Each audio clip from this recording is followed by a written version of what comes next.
الحمد لله والصلاة والسلام على رسول الله، أما بعد.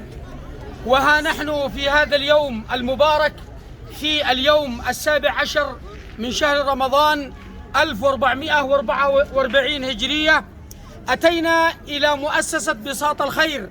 هذه المؤسسة الرائدة، المؤسسة الخيرية الإنسانية التي ما عرفنا منها في هذه المديرية وفي غيرها من العزل والقرى إلا كل الخير.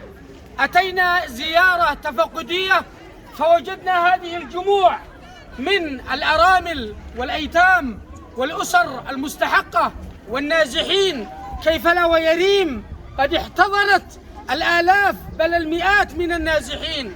هذا المطبخ الخيري الذي تشاهدونه مع هذه الجموع من المساكين والمحتاجين وكذلك المرضى وغير ذلك بحاجة إلى الدعم، بحاجة إلى الرعاية، بحاجة إلى السلال الغذائية، بحاجة إلى المبالغ النقدية والمالية.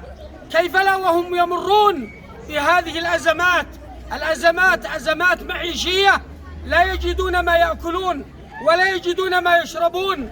هذا المطبخ الخيري الذي يحتوي من بداية رمضان على المئات من الأسر، ها هو اليوم يستغيث بأهل الخير ويدعو أهل الخير إلى مد يد العون للاستمرار، وإلا كاد أن ينقطع للأزمة الموجودة، الأزمة المالية.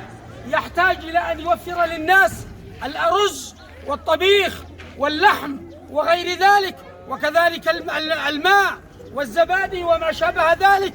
كما هذه الأسر بحاجة إلى مد يد العون، فندعو فاعلين الخير إلى الاستمرار وإلى التعاون مع هذه المؤسسة الخيرية التي لمسنا خيرها ولمسنا جودها ولمسنا دعمها، وبارك الله فيكم.